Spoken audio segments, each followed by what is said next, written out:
Hello, I'm very delighted to welcome back Omar Baddar, who was a huge hit with all of you when we last chatted to him, I think nearer the beginning of this horror. And there was quite a lot of demand to have you back, which is why we're talking to you, obviously, because of your huge insights. You're, for those who can't remember, a brilliant Palestinian-American political analyst, and it's so important at the moment that we particularly, of course, elevate Palestinian voices, not least because most of the media are failing to do so. And if they do, they Palestinians are put in the dock and interrogated in a way that Israeli government spokespeople aren't. So hello, Omar. Firstly, I hope you're well given the circumstances as ever. Yep. Thank you. I'm really glad to be with you. I just want to start with, just before we began this interview, there was a strike, an Israeli strike in Lebanon, obviously the capital of, Beirut, the capital of Lebanon, which has killed the deputy head of Hamas, Saleh al-Aruri. I'm just wondering what you think about the significance of that, given the potential for an escalation into a regional conflict. We've already seen, obviously, Yemen, the Houthis, the prospect of Iran, obviously there's Hezbollah in Lebanon. What's your thoughts about what this could mean in terms of that potential for wider escalation? Yeah, I think this is an extremely significant step in the direction of a major escalation. It's not so much the individual target as the area in which the target had taken place. Hezbollah is the single most powerful military group that is essentially affiliated with Iran and is as an adversary of Israel.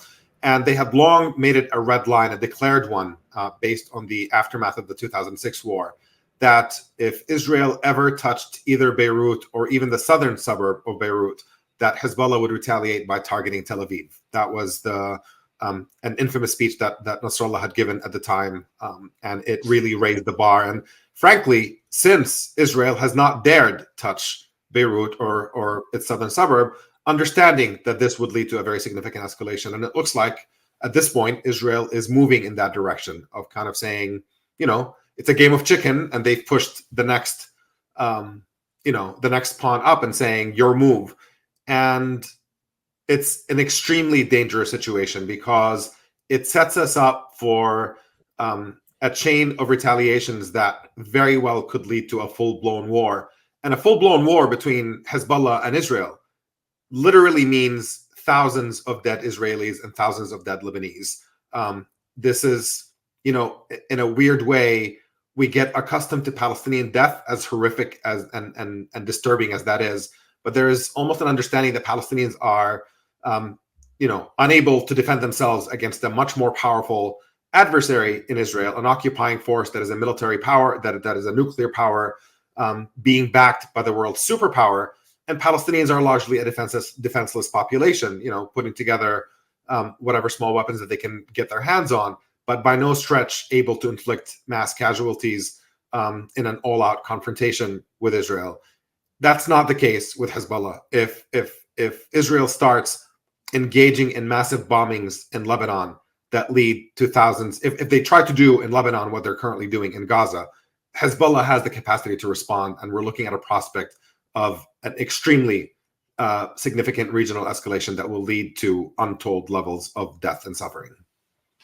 I mean, on that, I'm trying to work out what you think, where this kind of falls between hubris, a state which is just drunk on hubris, and triumphalism. Opening up multiple fronts in a war is generally not regarded as a sensible military strategy. Or is it actually cockiness because they think they've got the back of the US? They maybe think in Lebanese society there isn't the appetite for the sort of horror which the IDF could unleash, for example, on the civilian population. What do you think? Where do you think it kind of falls in terms of the outcome? Look, there's two things. One, in terms of Netanyahu's narrow political interests. He's now worried not just about his political survival. We've long talked about how an end to the massacres that he's committing in Gaza would effectively bring an end to his government as well. He needs this conflict to go on.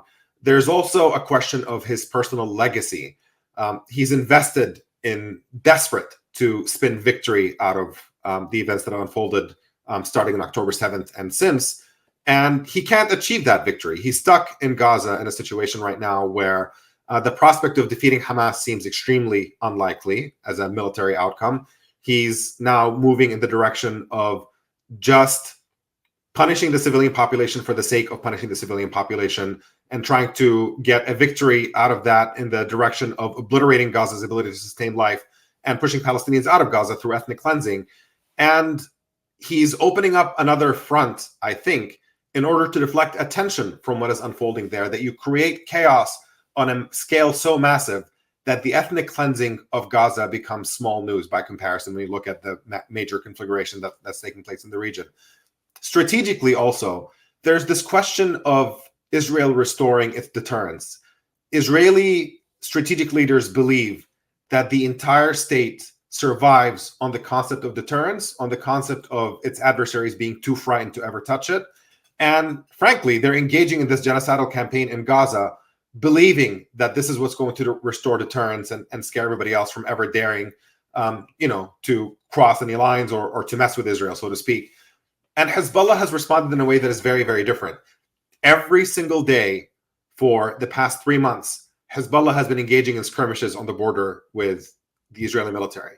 They've killed several Israeli soldiers over this period. So this supposed lesson of watching what we do in Gaza so you don't dare do anything, clearly Hezbollah is not intimidated. And now they're also upping the game a little bit and raising the cost, pushing the confrontation in a direction in a desperation to restore deterrence that, frankly, I don't think can ever be restored.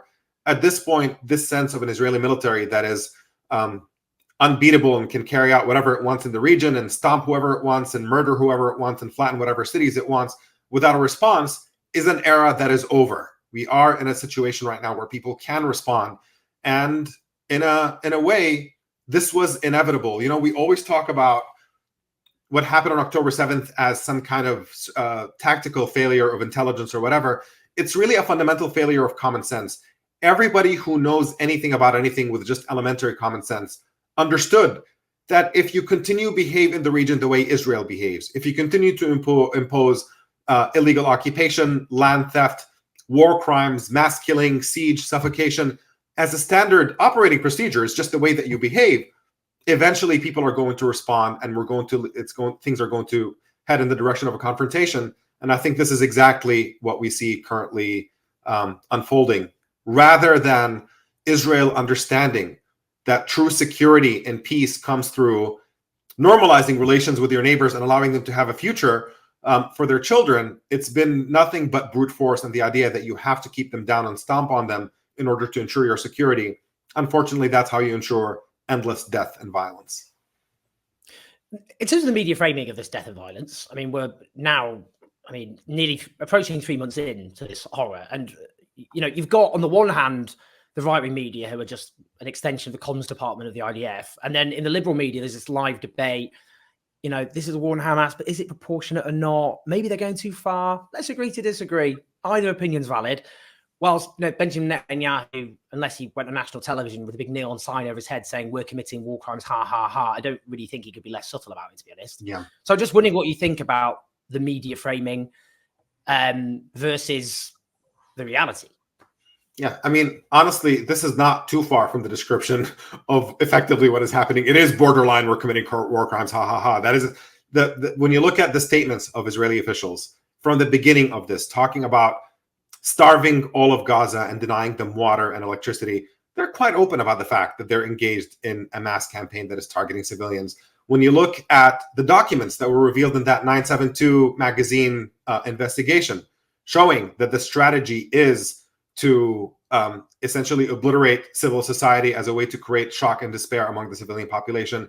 When you look at investigation after investigation showing that Israel designated Syrian areas as safe zones and then proceeded to drop massive bombs on those areas where civilians were fleeing, there's only one conclusion, starting with the stated intent of Israeli leaders and ending with just watching what their policy is.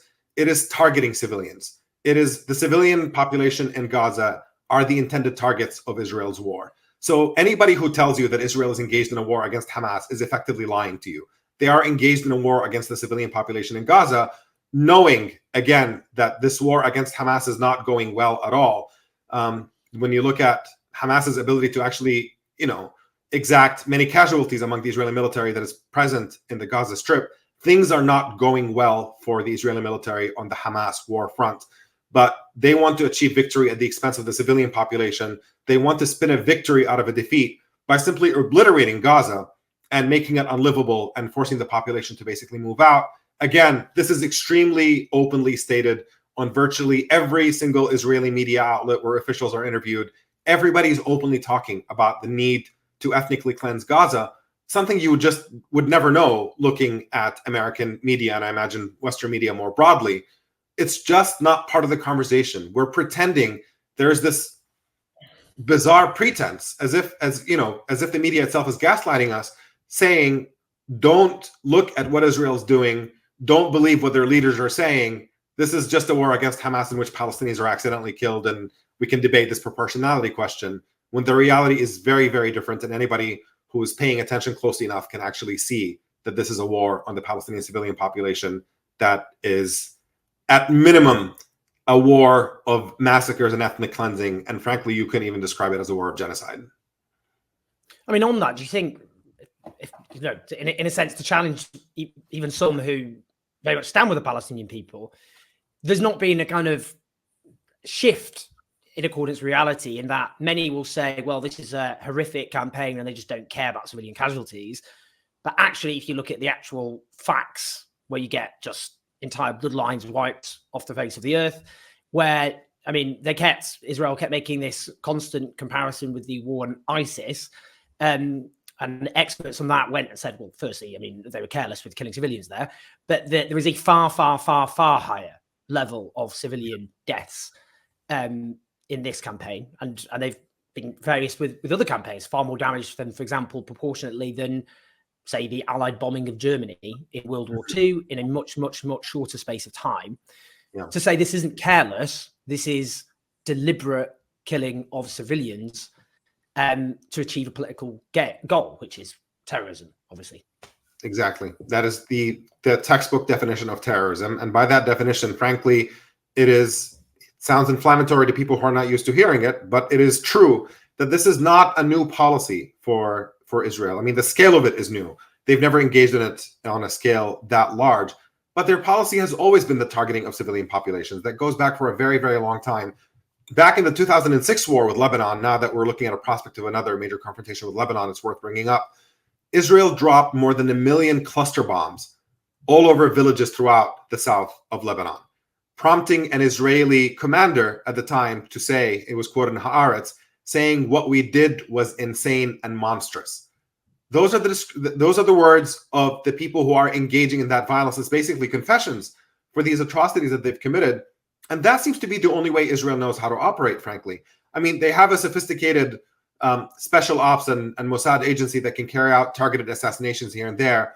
But there isn't much of a military force beyond that is capable of anything beyond an air force that can just decimate civilian areas. That is effectively the primary method through which they wage warfare, and it's always been. Every time they've gone in on the ground, things have not worked out for them very well.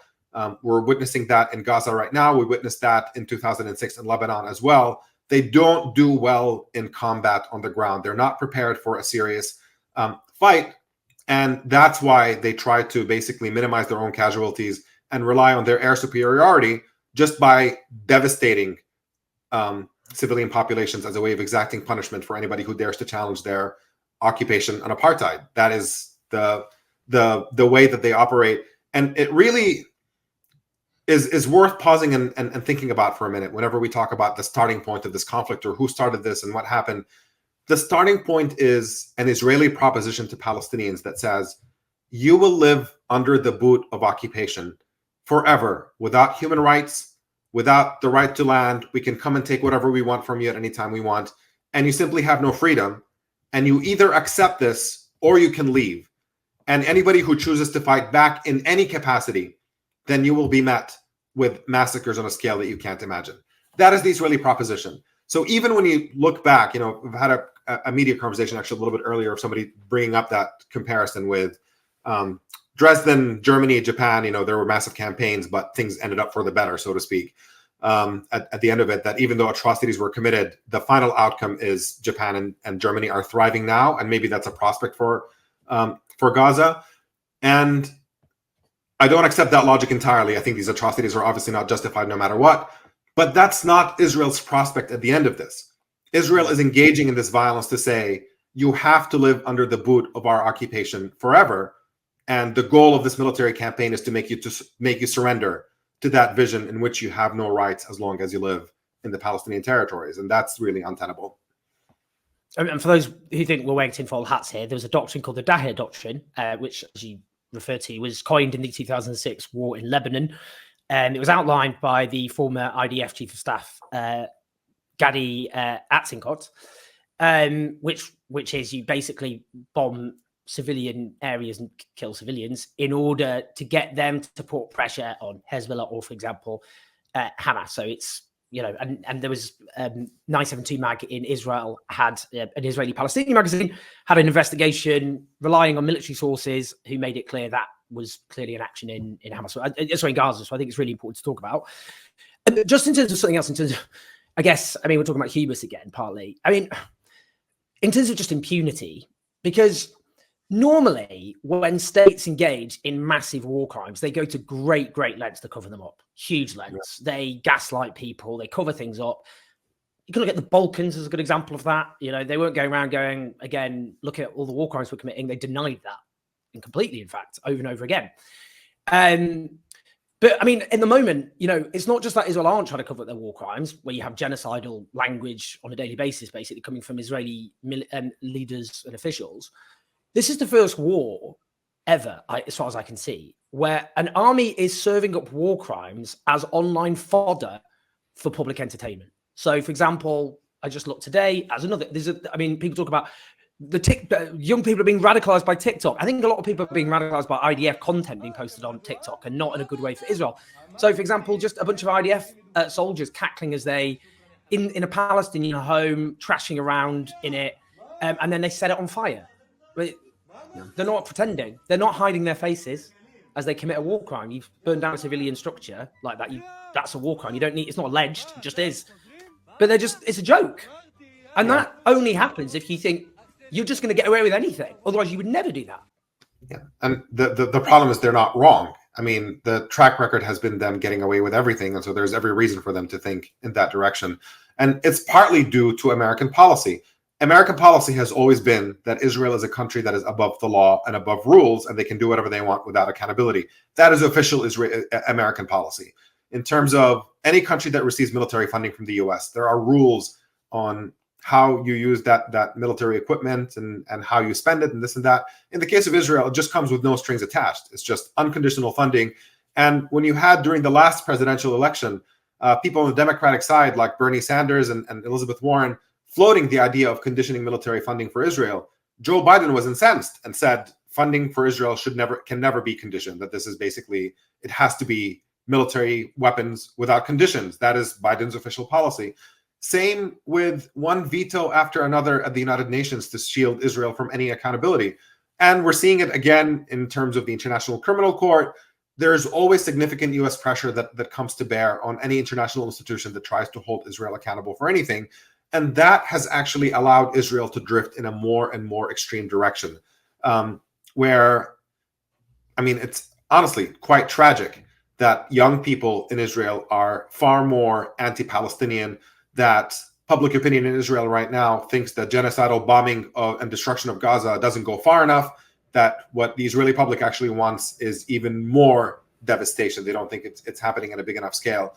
This is not a good situation by any stretch, and it's basic human psychology. Anybody who can behave in complete and total impunity without accountability of any sort is bound to behave in ways that are bad. And this is, I think, what we're witnessing in a country that has long learned that it is a country that is above the rules, and no matter what happens, the protection of the United States is at hand. It is pushing things in an extremely bleak and ugly direction.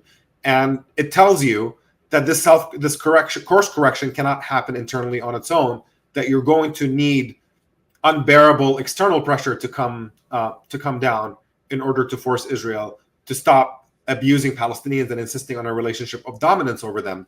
The videos that you describe, I mean, it's a dime a dozen. You see it just constantly. It's an endless stream of brutality and sadism and abuse and mockery of Palestinian suffering that is playing on a loop. And again, you don't see any of it on Western media, which is part of the reason why the shift in public opinion here is slow. So what's remarkable is that in spite of the American government's complicity and mainstream media institutions' complicity in whitewashing Israel's atrocities, people are still waking up. Public opinion in the US is still moving in the right direction. People understand that supporting Israeli policies is morally wrong. They see it through social media, and it's a testament to how depraved the behavior of these soldiers is on video that even mainstream media institutions and the US government can no longer play enough of a defense on it to prevent the American public from actually seeing how bad it is and the need for a fundamental change in American policy. Just before I ask you finally about US politics and in all of this, the partial withdrawal of IDF forces, I mean, that partly has been touted as kind of, we're onto the, we're achieving our goals. We don't need all these troops in anymore. I mean, there's mention of it in the context of the Israeli economy, which is struggling. And so, I mean, there has been that kind of confession, I suppose, that this is having an impact on the Israeli economy and therefore we need to take them home. But some might go, well, this just shows they are winning, they're succeeding, they're achieving their military goals. How would you read it? Yeah, I mean, look, the stated military goal is the defeat of Hamas militarily. And just a day ago, they fired an unprecedented number of rockets into Israeli cities. So clearly there has not been a military achievement for Israel on the ground. I think they're coming to the realization that there can't be a military achievement against Hamas. And this is, again, if the real goal is simply to destroy Gaza, they don't need Israeli soldiers on the ground to do that. They can afford to withdraw. If anything, you're reducing Hamas's capacity to have many targets present on the ground in Gaza, and you can just withdraw more troops, minimize your damage, and in the meantime, just continue this monstrous policy of mass devastation from the sky and this mass killing taking place, and the mass suffocation and starvation and siege that is imposed on Gaza from the outside. You don't need much more from that to pursue your actual real goals, which is to make Gaza unlivable for its Palestinian population and to force them to move through a campaign of forced ethnic cleansing. You don't need troops on the ground for that. And I don't see this shift as any strategic victory for Israel by any stretch of the imagination. It's just a realization that you can do your worst without having to put people in danger and put them on the ground. And that is the policy really that Israel has in Gaza. I will mention just one thing on the regional escalation that's taking place in the Red Sea with the Houthis. And another point that I think is important to consider the American double standard on. For a very, very long time, Israel had a policy of besieging Gaza. Long before October 7th, it's been going on for 17 years, this blockade on Gaza. And early on during the blockade, there was a situation in which potato chips and sodas and cookies and all kinds of different foods were not allowed into Gaza because of Israel's blockade. And when a humanitarian ship, the Turkish flotilla, tried to deliver food aid to Gaza to break Israel's unlawful blockade, Israeli commandos boarded that ship and killed 9 people on board, including an American citizen. And the American response was nowhere to be seen. There was no Navy being mobilized. That was just acceptable for Israel to behave in that way, to impose blockades in seas around other people's territory and to use murderous violence against civilian ships that tried to deliver food and break that blockade.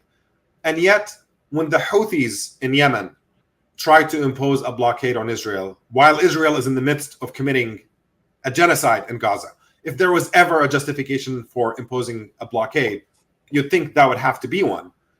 We have a situation in which the U.S. military mobilizes and is willing to carry out lethal force in order to make sure that the Houthis are not able to block ships that are bound to or from Israel. And some people try to describe the U.S. as, trying to play the world police. Police, at least, are under the pretense that they're trying to enforce the rules equally on everyone. What the U.S. is doing is behaving as the regional bully that says our friends get to impose blockades and use murderous violence. but anybody who's not on our team doesn't get to do it. And if you do, you're going to receive the wrath of the U.S. military. That is the U.S. dynamic in the region. And it's just the billionth example of American hypocrisy that is leading to significant unpopularity in the region, and a situation in which, again, we're doing all of this in the name of Israeli security, but using that level of violence and oppression and hypocrisy produces significant resentment that I think is going to breed violence for a very, very long time. And it's having the exact opposite of the intended effect of creating actually less security in the region, including for Israel itself. Amen. Last question I want to put to you. The first guest we're speaking to in 2024, and you're a Palestinian-American. It's 2024 election year in the United States. The polling suggests that Joe Biden's ratings polling is collapsing. And it's actually collapsing, for example, amongst younger voters. That isn't because of some massive swing of enthusiasm towards Donald Trump. It's younger people who they're not going to vote, or they'll go for a third-party candidate, that kind of thing.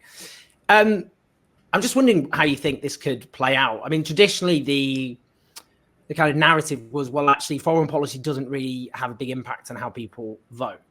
I'm just wondering, just as an American analyst as well, what your thoughts are in terms of the impacts this is having on voting and what this could actually mean for an election now, which is only 10 months away.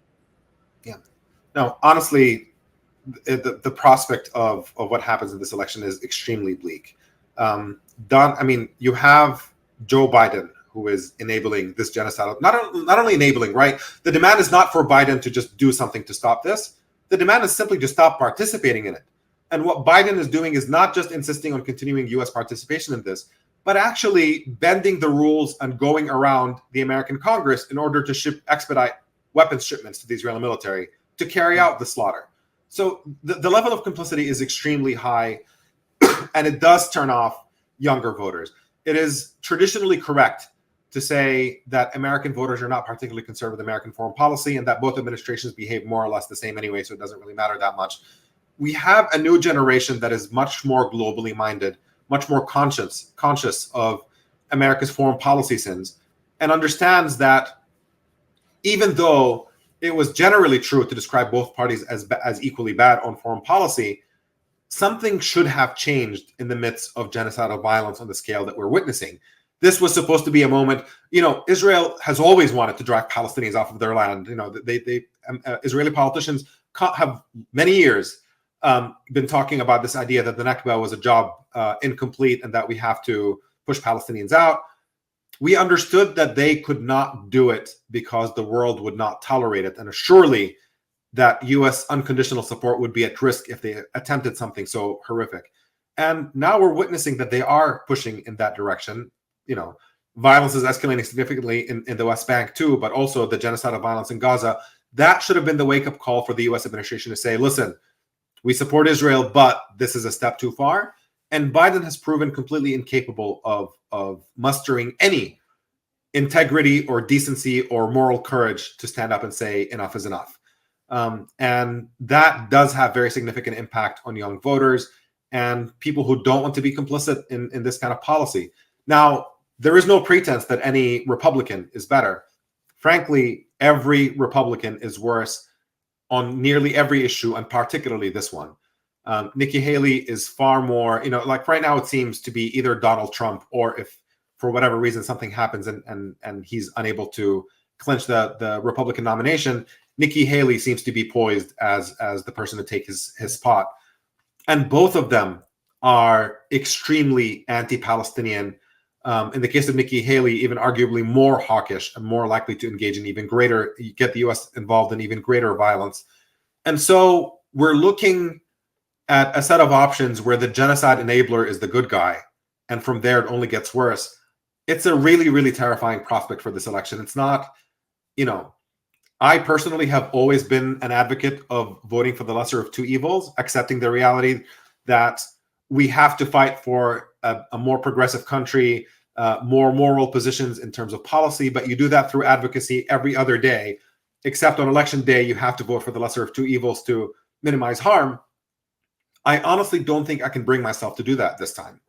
I cannot push the button that shows the name of Joe Biden, knowing that many of my friends have lost their children and their mothers and their fathers and their cousins due to this particular individual's unwillingness to show even the least bit of moral courage and objecting to this kind of genocidal violence. So things are looking quite ugly. And given the fact that, you know, nobody's switching from Joe Biden to vote for the Republicans, but given how bad Joe Biden is, the fear is there's going to be such significant depression in the turnout for the Democratic side that we are looking at the possibility of Donald Trump returning to power with terrifying consequences, not just for Palestine, but for the United States itself and for the future of our children in this country. Yeah, it's an extremely bleak outlook, and we're just, you know, hoping against reality that something would change that would give us something positive to vote for, and it doesn't look like it's a possibility at this point. And the Democratic Party establishment have a choice then, so as a strategy. They can listen to those voters and go, look, we can hear where you're coming from and we're listening and we're going to do something about it, we promise. Or, how dare you, you're a disgrace, you're a moral disgrace, you've got to vote for us. Just because we're backing war crimes, if you vote for Donald Trump, you're a monster. Sorry, let Donald Trump in, you're a monster. How dare you, how dare you, how dare you? Which strategy do you think they'll go for just based on historical precedent? Yeah. It's that you're really putting your finger exactly on the problem, is that we have a discourse in which people who are saying they can't bring themselves to vote for Joe Biden are the ones being blamed for the prospect of bringing Trump back, as opposed to the guy who's enabling genocide and insisting on defending it at every corner, insisting on repeating Israeli lies. I mean, that's also critical. It's going above and beyond anything that is ever expected of an American president on this front. That when the Israeli government lies and says dozens of babies were beheaded by Hamas, and they say that the military headquarters is under this hospital, subsequent investigations prove they were lying. But when Joe Biden is asked about these things, he says, yeah, no, I've seen the photos of the babies and I saw the intelligence about the Hamas headquarters underneath the hospital. He's just repeating lies in defense of this monstrous apartheid government. And that is just unforgivable. It's mind-boggling that the people who are most terrified of a return of Donald Trump, and I count myself among them, I definitely do not see Donald Trump as president of the United States. I think that would be an extremely dangerous thing for the world and the country. Yet the rage about that ought to be directed right now at a sitting president who is willing to lie and work around the rules in order to support a genocidal campaign against the civilian population. That is where the blame ought to be laid. And at the end of the day, if Joe Biden does lose this election, he will have absolutely nobody to blame except for himself. And the team around him who are not adequately pushing him to change course will also have nobody to blame but themselves. We have a moral failure of catastrophic proportions right now taking place. And I genuinely worry about what that will mean for the future of this country. As I often say at the end of many of these interviews, bleak, but better to be honest than sow false hope always. But Omar, that was brilliant stuff as ever. Honestly, really appreciate that. For those watching or listening, do share this. Do press like, subscribe. But Omar, as ever, really appreciate having your voice. You're so important right now. So thank you so much. And honestly, Owen, I just have to say that your particular coverage has been a breath of fresh air in an environment in which it's very difficult to get really informed perspectives and facts out there about what is unfolding. And I think that you're doing an incredible service to drive us towards a better world in which people are informed and can make better decisions about the future of this world. Well, from you, that makes a huge amount, but I'd never forgive myself if I didn't use my platform like this. What would be the point? But the most important thing with my platform is I offer the megaphone to people like yourself. So, but thank you so much. It's so kind of you. And do make sure you follow Omar Baddar on social media, follow his work, his comments, always insightful stuff. Thank you so much.